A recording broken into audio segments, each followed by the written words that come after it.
Herkese merhaba arkadaşlar, ben Oktay Mercan ve bugün yepyeni bir videoyla daha karşınızdayım. Bugünkü videomuzda yine bir sorun çözümüyle birlikte karşınızdayım. Hatta kanalımda bununla ilgili bir oynatma listesi de var. Ona göz atmayı unutmayın ve bu tarz içerikler için beğenip abone olmayı da unutmayın.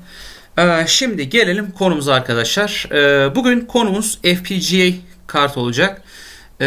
Tank Nano 20K bir FPGA board'u var ve bu FPGA board'u maalesef ki programlayamıyorsunuz.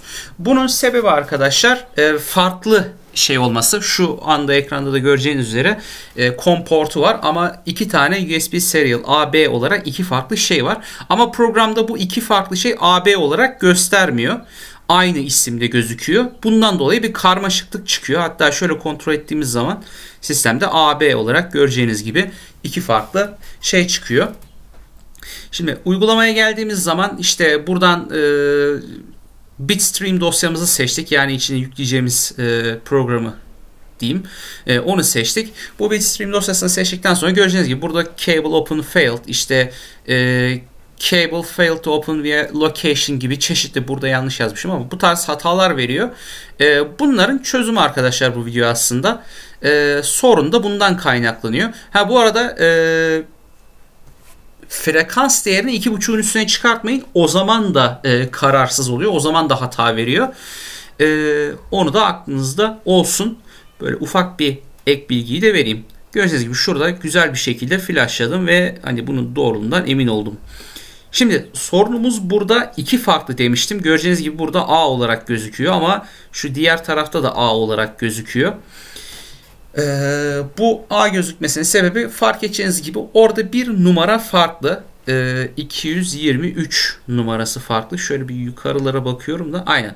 Göreceğiniz gibi burada 273, burada 274 ama ikisi de aynı. 273 daha doğrusu ikisi de aynı A ismiyle geçiyor. Fark edeceğiniz üzere burada da A olarak geçiyor ama bir tanesi 274, bir tanesi 273 olarak geçiyor. Sorun bundan kaynaklı arkadaşlar kısacası. Oradan bir diğerini seçtiğiniz zaman genelde sorunuz çözülüyor. Tabi frekans değerinizi de biraz düşürürseniz bu şekilde sorun çözülmüş olacaktır. Şu anda bir deniyorum ama olmuyor. Tabi şeyi yanlış seçtim. Şunu da kapatayım bu arada. Evet, gördüğünüz gibi via location hatasını veriyor. Şuradan bir 2 alayım en fazlayı hızlı tamamlansın diye ve şuradan da 273'ü seçeyim. Yani aslında diğer portu. Hatırlarsanız aygıt yöneticisinden A ve B şeklinde göstermiştim size. Oradan diğerini seçiyoruz aslında biz şu anda. Ve bu şekilde başarılı bir şekilde FPGA'mizin board'umuza Bitstream dosyamızı yazıyoruz. Flash'ı ve benzeri yerlere şu anda flashlıyor kendisi. Ve bu şekilde başarılı bir şekilde programınızı yazabiliyorsunuz. Eğer bu sorunları alıyorsanız arkadaşlar çözümü budur. Her neyse, ben daha fazla uzatmayayım. İzlediğiniz için çok teşekkür ediyorum.